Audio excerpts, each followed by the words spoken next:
2021년도 금년 마지막 주일입니다. 이제 며칠만 지나면 한 해가 가고 새로운 한 해를 맞이하게 됩니다.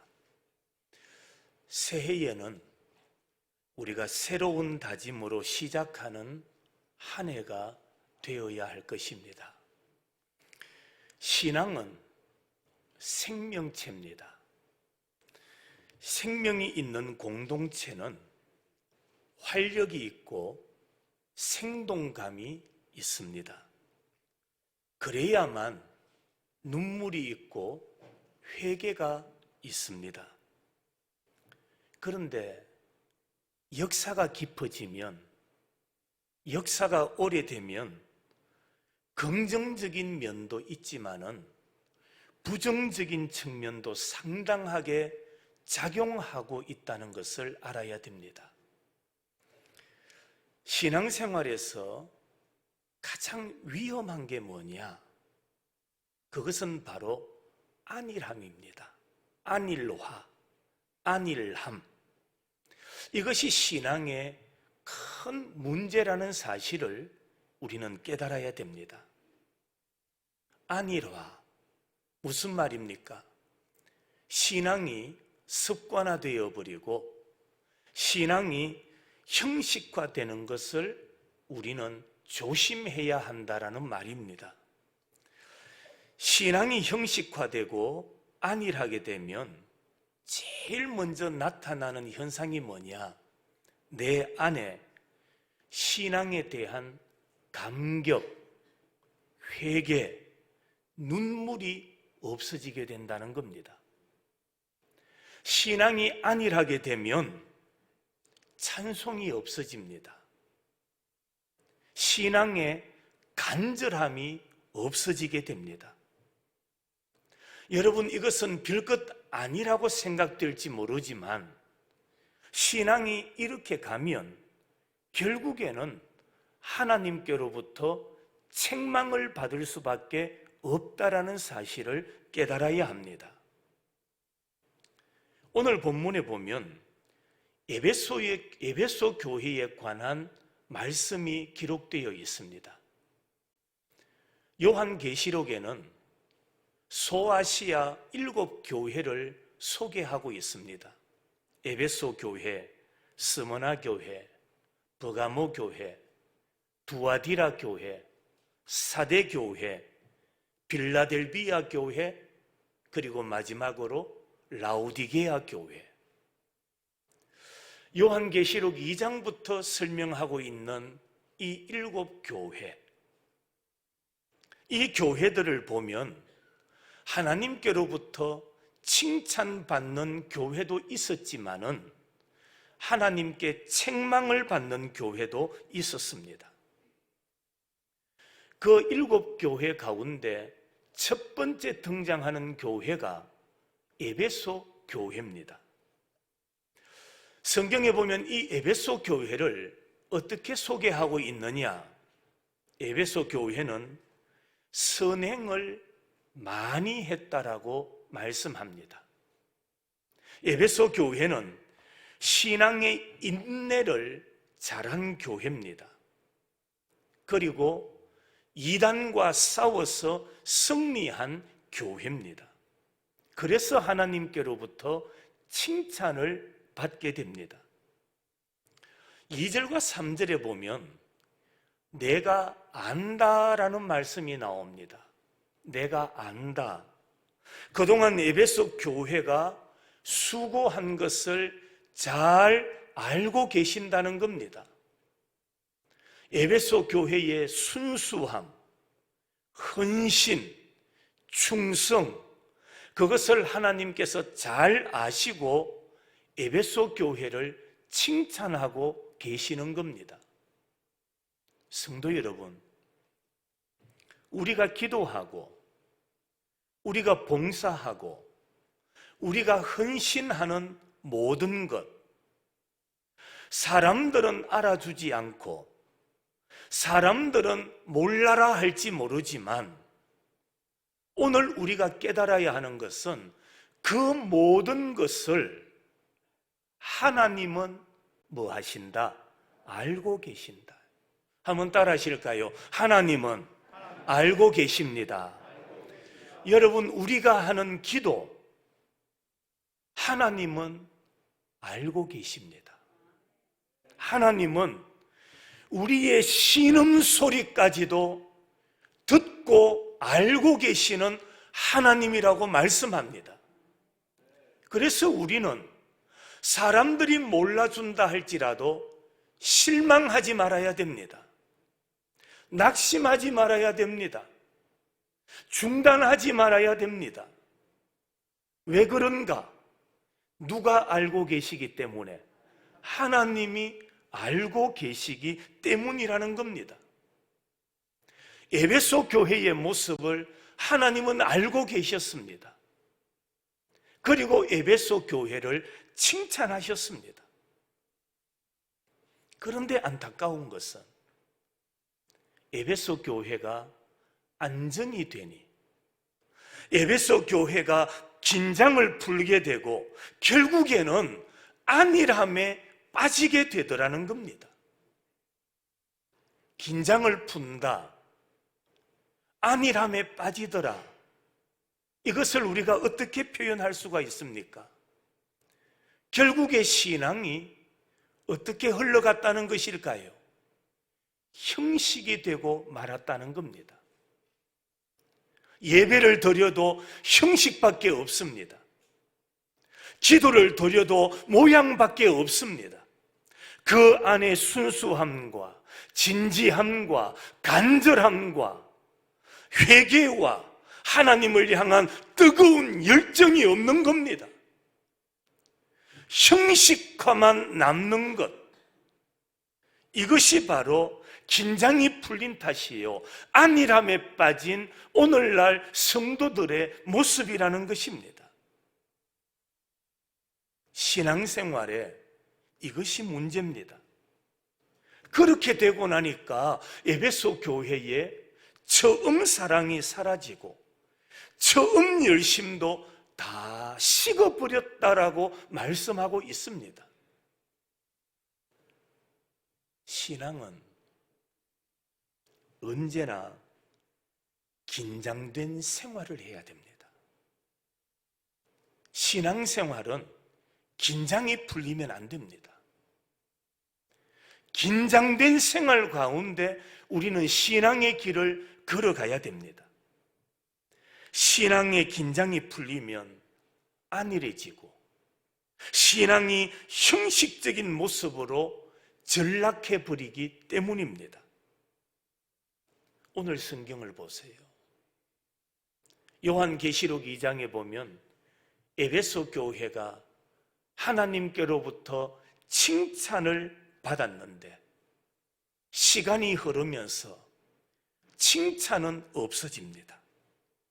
그리고 나타나는 모습이 뭐냐? 하나님께로부터 책망을 받더라는 것입니다. 오늘 4절 말씀을 보십시오. 그러나 너를 책망할 것이 있나니 너의 처음 사랑을 버렸느니라. 하나님께서 칭찬하던 그 에베소 교회를 향하여 이제 너희들에게 칭찬은 끝났어. 칭찬은 중단되었어. 더 이상 하나님의 칭찬이 없어. 그러면서 이어서 그들을 향하여 책망의 말씀을 하고 있습니다. 무슨 책망입니까? 너희들에게 사랑이 없더라. 사랑에 말이 없는 것이 아니라 말은 사랑이라 표현하지만은 그들의 삶을 통하여 사랑이 사라져버렸더라. 5절입니다. 회개하여 처음 행위를 가지라. 만일 그리하지 아니하고 회개하지 아니하면 내가 내게 가서 그 촛대를 그 자리에서 뭐하리라? 옮기리라. 여러분, 이 말씀을 보세요. 얼마나 무서운 경고의 말씀입니까? 이 말씀은 당시에 에베소 교회 성도들에게만 주신 말씀이 아니라 오늘 이 시대를 살아가는 우리들에게 주시는 하나님의 말씀입니다.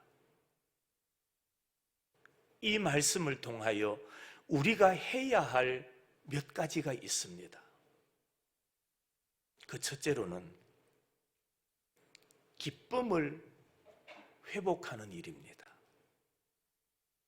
한번 따라 하실까요? 기쁨을 회복해야 합니다.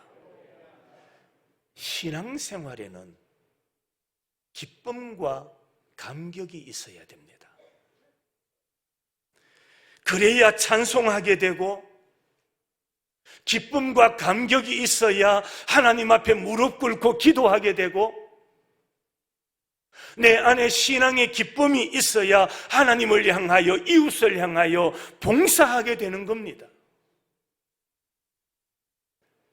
신앙생활을 하면서 기쁨도 없고 감격이 없다라는 것은 불행한 일입니다. 성도 여러분, 오늘 여러분들이 교회에 나오면서 기쁨이 있으셨습니까? 하나님 앞에 감격적인 마음으로 예배를 드리고 있습니까?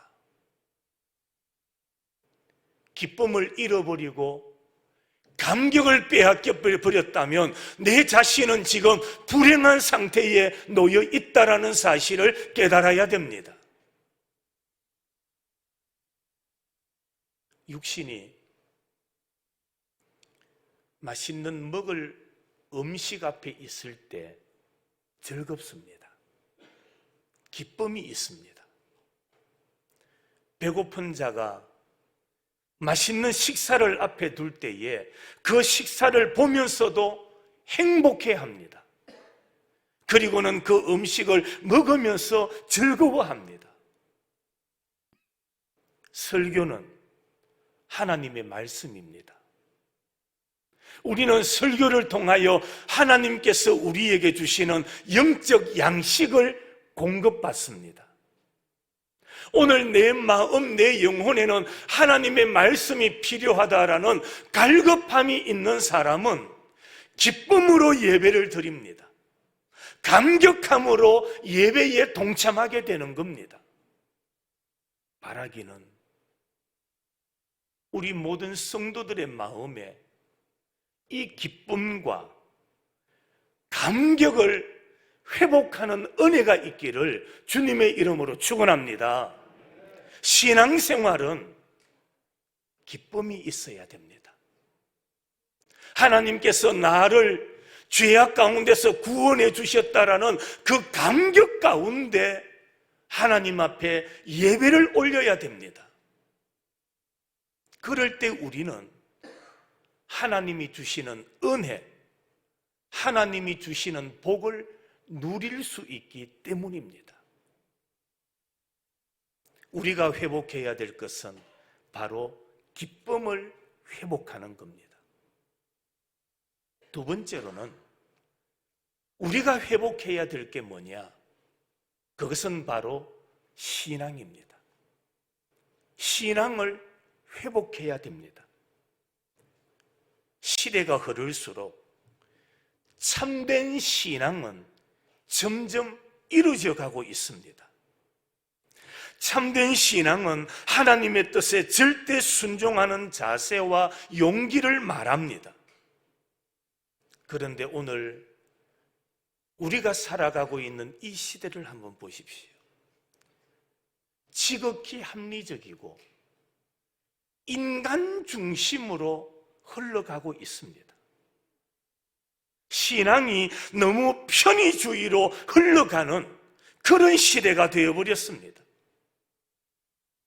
하나님의 뜻은 다 제쳐두고 하나님의 뜻은 온데간데 없고 내 뜻을 앞세우며 살아갈 때가 너무나 많습니다. 결국에 하나님의 뜻을 따르는 것이 아니라 내 뜻을 이루는데 하나님의 협력을 필요로 하고 있는 시대, 그것이 바로 오늘 이 시대의 모습은 아닌가요? 내 뜻을 죽이고 내 뜻을 낮추고 하나님의 뜻을 따라가는 것이 신앙인의 바람직한 모습인데, 그러지를 못하고 내 뜻이 있는데, 내 목적이 있는데, 내 목적과 내 뜻을 이루는 일에 하나님의 도움, 하나님의 협력을 필요로 하면서 살아가고 있는 것이 우리의 모습은 아닌가? 한번 돌아보아야 됩니다. 한마디로 말하면 시대가 갈수록 신앙이 점점 변질되어져 간다는 겁니다. 그렇기 때문에 오늘 우리에게 절실하게 필요한 것은 바로 신앙의 회복입니다. 신앙의 회복을 위해서 기도해야 되고, 신앙의 회복을 위하여 우리는 말씀을 가까이 해야 합니다. 신앙의 세계는 깊이 들어가야 됩니다. 신앙의 세계에 깊이 들어가야 우리는 기쁨이 회복되고 신앙이 회복되기 때문입니다. 오늘날 사람들은 더 많이 가지려고 애씁니다. 더 많이 누리며 살려고 애를 쓰고 있습니다. 그래서 싸우기도 하고 다투기도 하고 다른 사람의 것을 빼앗기도 하면서 살아가고 있습니다. 그러나 여러분, 오늘 이 시대 우리에게 가장 시급한 게 뭡니까? 가장 절실한 것이 무엇일까요? 그것은 바로 신앙의 회복입니다. 신앙을 회복해야 됩니다. 코로나 때문에 신앙생활을 못한다고요? 신앙을 회복하면 하나님께서 도와주십니다. 코로나 때문에 기도하지 못하는 게 아닙니다. 코로나 때문에 성도가 같이 모이지 못하는 게 아닙니다. 그럴 때일수록 우리는 신앙을 게을리하면 안 됩니다. 신앙을 회복하면 하나님께서 우리의 삶의 모든 영역을 회복시켜 주실 줄로 믿으시기를 바랍니다. 그래서 우리가 새해를 맞이하면서 우리가 절실하게 간구해야 되는 게 뭐냐?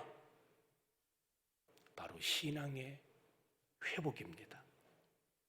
이것이 바로 진정한 기쁨의 생활이고 즐거움의 생활이고 행복한 생활입니다. 마지막으로 우리가 회복해야 될 것은 바로 생활입니다. 생활을 회복해야 됩니다.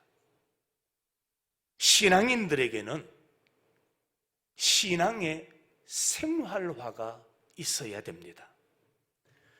신앙생활, 교회 안에서만 하는 것이 아닙니다.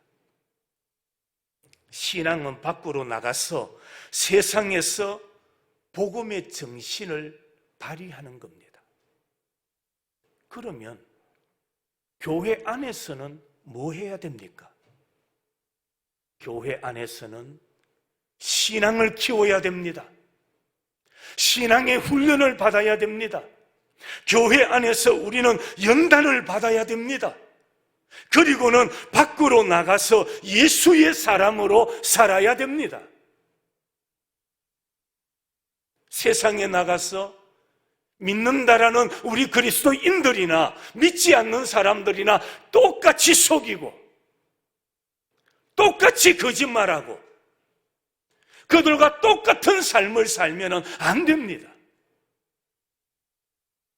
하나님의 말씀으로 연단받아야 되고 훈련받아야 되고 교육받아야 되고, 그래서 하나님의 말씀을 받았으면 그 말씀을 가지고 삶의 현장에, 직장에, 사업터에, 학교에 어디를 가든지 가서 그리스도인다운 삶을 살아가는 자가 되어야 됩니다.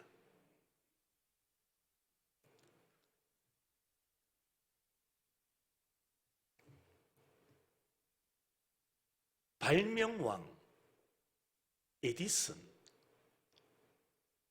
그가 평생 동안 몇 개의 작품을 발명했느냐? 자료에 의하면 평생 3,000개의 발명품을 만들었다고 합니다. 어떻게 그렇게 많은 발명품을 창안하게 되었느냐? 그 원동력이 뭡니까? 사람들이 물었습니다. 그랬더니 에디슨이 하는 말이, 나의 발명품은 기도에서 나온 겁니다. 어디서 나왔다고요? 기도에서 나왔습니다. 에디슨은 한 개의 발명품을 만들어내기까지 무려 얼마나 기도했느냐? 1만 번의 기도를 드렸다고 합니다. 몇 번의 기도? 1만 번. 하나의 발명품을 만들어내기까지 1만 번의 기도가 있었다고 고백합니다. 여러분, 에디슨이 훌륭한 발명품을 만들어낸 것은 우연이 아닙니다. 그가 천재였기 때문이 아닙니다. 하나님께 기도한 기도의 결과물이었습니다. 기도하는 에디슨에게 하나님께서 지혜를 주셨던 것입니다. 링컨 하면은 여러 가지가 있겠지만 남북 전쟁이 기억납니다.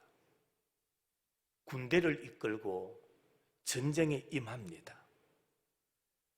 절대 열세였음에도 불구하고 결과는 전쟁에서 승리합니다. 사람들의 예상을 뒤엎고 그는 결국에 전쟁을 승리로 이끌게 되지요. 훗날 이 링컨이 전쟁을 승리로 이끌었던 원동력이 뭐냐? 그것을 이야기하면서 나는 전쟁터에서 군목들과 함께 눈물의 기도를 드린 적이 한두 번이 아니었습니다. 열악하고 열세 가운데 있었지만은 전쟁에서 승리할 수 있었던 것은 바로 하나님께 드렸던 무엇이라는 겁니까? 기도였다라는 겁니다. 하나님께서 그의 눈물을 보셨던 것입니다. 하나님은 지금도 보고 계십니다. 지금도 알고 계시는 하나님입니다. 믿음으로 걸어가는 성도들의 모든 범사를 하나님은 보고 계시고 알고 계신다라고 말씀하고 있습니다. 말 그대로 다사다난했던 한 해를 이제 마무리합니다. 이제 새해를 맞이하게 됩니다. 이 시점에서 우리는 새롭게 다짐하고 각오하며 비장하게 준비해야 됩니다. 그것은 바로 에베소 교회를 향하여 주셨던 말씀, 처음 행위를 회복하자. 처음 행위를 회복해야 됩니다. 처음 예수 믿을 때의 감격, 예수 이름만 들어도, 찬송만 불러도 눈물을 흘릴 수밖에 없었던 그 첫사랑. 어느 분이 예수를 믿게 된 동기를 이야기하시더라고요. 가까운 사람이 교회 한번 가자. 그 당시 우리 교회에 3,000명 전도 운동 이런 게 있었대요. 교회 한번 가자. 그래서 억지로 끌려왔답니다. 그런데 그 왔던 그 첫 시간이 주님을 만나는 축복의 기회가 되고, 말씀을 듣는 가운데 눈에서 눈물이 끊이지 아니하고, 그 눈물을 닦고 또 눈물을 닦으면서 그 첫 예배를 드렸던 그때의 시절, 오늘 첫사랑을 회복하자. 오늘 우리들에게 주시는 하나님의 음성임을 기억하고 우리 모두 처음 사랑, 첫 신앙을 회복할 수 있는 성도들이 되시기를 바랍니다. 그리고 새롭게 미래를 열어가야 됩니다. 그래서 우리 모두가 책망받는 자가 아니라 하나님 앞에 칭찬받는 성도, 칭찬받는 사람. 오늘 또 예배를 마치고 나면 은퇴식도 가지고 수료식도 가지고, 그리고 한 해 동안 힘들었지만은 여러 가지 프로그램에 동참하셨던 분들에게 또 시상하는 시간, 선물을 받는다는 것, 칭찬을 받는다는 것이 얼마나 좋은 일입니까? 우리가 이 자리에서 칭찬받는 것은 세월이 지나가면 또 잊혀져 버릴 수가 있습니다. 그러나 하나님 앞에서의 칭찬은 영원합니다. 우리 남은 생에 하나님 앞에 책망이 아니라 칭찬받는 삶을 살아가기 위하여 다시 한번 다짐할 수 있는 우리 모든 성도들이 되시기를 주님의 이름으로 축원합니다.